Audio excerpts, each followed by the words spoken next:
আমি আপনাদের সকলকে আমার অন্তঃস্থল থেকে আন্তরিক অভিনন্দন শুভেচ্ছা জানাচ্ছি। আমার এই বয়সে আপনারা শুনলেন অনেকেই, এর আগেও আমি এসেছি। আমার বলার আর কিছু নেই। আমার বলার কথাটা শুনে গেলেন এই পূর্ববর্তী বক্তাদের মাধ্যমে। তাদের কথাটাই আমার কথা। যারা এর আগে বলে গেল তারা আমার নিজের আত্মীয় হলো, ছাত্র তুল্য, সবাই আমার ছাত্র। আমিও এখনো ছাত্র। আমার পিছনের এই যে হিউম্যানিটিজ বিল্ডিং, এখানেই প্রথম আমি শিখেছি। আমিও ছাত্র ছিলাম। তা একটা কথাই উদাহরণস্বরূপ বলি, আমরা যখন এমএতে পড়েছি তখন আমাদের ডিপার্টমেন্টের হেড ছিলেন ডক্টর এস.বি. চৌধুরী, রাজশ্রী মজুমদারের জামাই। তা এমএতে তখন আপনি এগুলো কথা বলা হয় ছাত্রদেরকে, কিন্তু উনি আপনি তো বলতেনই না, ধরতেন। আমার মনে পড়ে একদিন ডক্টর এস.বি. চৌধুরী ইংরেজি ছাড়া কথা বলতেন না। বিক্রমপুরের মাটি বলতেন, ঢাকা বিক্রমপুরের মাটি বড্ড ফার্টাইল ব্রেন ওদের। তা গজ গজ করে ইংরেজি বলতেন, আমরা অবাক হয়ে যেতাম।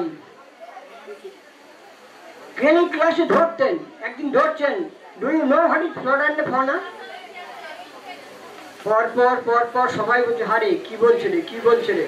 আমার সঙ্গে পড়তো, আপনাদের অনেকের নামটা শোনা, তুহিন সামন্ত, এই বর্ধমানেরই মানুষ, সম্ভ্রান্ত ঘরের ছেলে, আজ আর দুনিয়াতে নেই। সে আমার ক্লাসমেট, সে আমার সঙ্গে পড়তো। সে বলছে, আরে কি বলছে। আমি অর্ধেক করে কোনো রকম করে বলতে উঠেছি, একটু বলেছি, উনি বলে দিলেন। তো যাই হোক, সেইভাবে আমরা শিখেছি।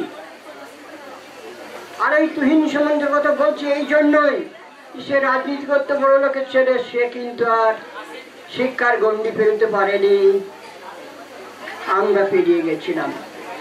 তা এই যে কথাগুলো একটু আগেই বললেন রথতলা স্কুলের মাস্টারমশাই, তোমাদের এই যে জীবন, এই জীবনটাকে টোটাল ইউটিলাইজ করতে হবে। যদি ইউটিলাইজ করতে ফেলিওর হও, পিছনের সাইডে চলে যেতে হবে, তার কোনো স্থান নেই।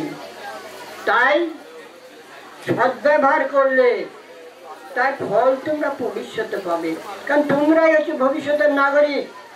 গোলাম মুস্তফার একটা কবিতার লাইন মনে পড়ে, ঘুমিয়ে আছে শিশুর পিতা সব শিশুদের অন্তরে। তা তোমাদের মাধ্যমে ভবিষ্যতের নাগরিক সব লুকিয়ে রয়েছে, তোমাদেরকে সে দায়িত্ব নিতে হবে। আমি বলবো আবার একটু গলাটা থামান আপনারা, সবার কাজটা চলতে দিন। অসুবিধা থাকলে, কথা বলার থাকলে বাইরে গিয়ে বলে আসুন, কোনো অসুবিধা নেই। কিন্তু এখানে কথা বললেন না, যদি শুনতে না আসেন, যদি এখানকার রেগুলারিটি মেনটেন করতে না দেন, জীবনে মরালিটির একটা দাম আছে। একটু আগেই শুনলেন রথতলা স্কুলের মাস্টারমশাই বললেন মোবাইল থামাতে। তা আমাদের সময়ে শুনলেন তো মরালিটির একটা দাম ছিল। আজকে কিন্তু আমি তোমাদেরকে ডিভ্যালুট করছি না, সেই মরালিটি কিন্তু অনেক খামতি রয়ে গেছে।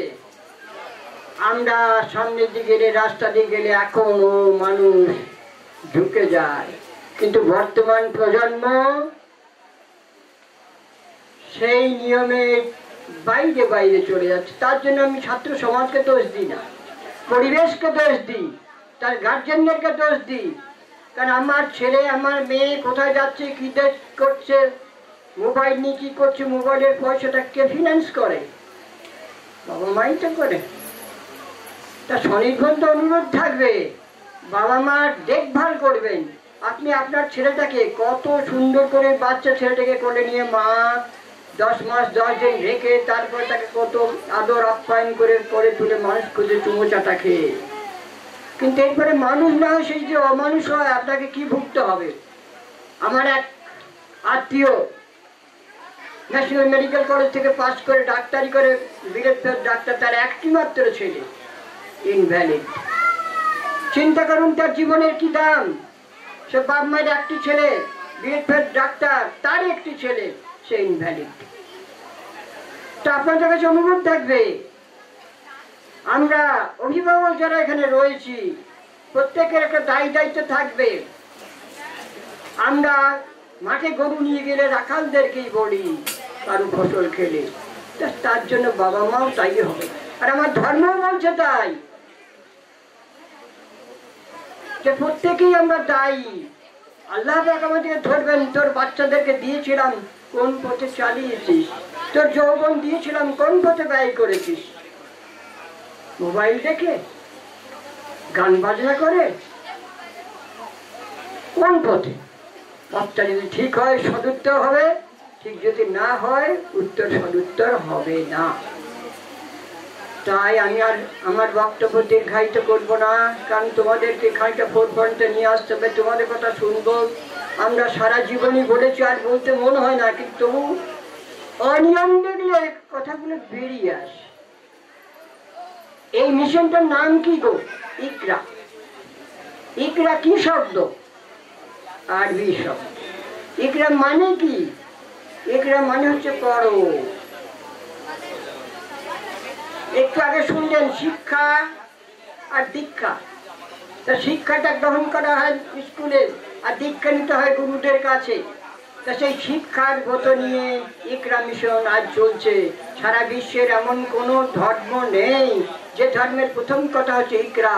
তো সেই ধর্ম কিন্তু কোরআনের প্রথম কথা হচ্ছে ইকরা বিসমি রাব্বিকাল্লাযী খালাক। আমাদের আখেরি নবী হযরত মুহাম্মদ মুস্তাফা সাল্লাল্লাহু আলাইহি সাল্লাম, তাকে জিবরাইল প্রথম বললে পড়ো। সে বললে আমি পড়তে জানি না, আমি তো লেখাপড়া শিক্ষা জানি না। আর ধরে জড়িয়ে ধরে বুকটাকে ঘষিয়ে দিলে ইন্ডাকশন হয়ে গেল। লোহাটাকে চুম্বকের সঙ্গে ঘষিয়ে দিলে কি হয় গো? বিজ্ঞানের ছাত্র যারা তারা জানবে, ছাত্রছাত্রীরা চুম্বকত্ব প্রাপ্ত হয়। তো সেই চুম্বকত্ব প্রাপ্ত হয়ে পড়তে শুরু করলো সেই ইকরা, কোরআনের প্রথম কথা। সেই ইকরার মানুষ আপনারা এখানে যারা সবাই সমবেত হয়েছেন। তাই আমাদের কথা হবে পড়া, আর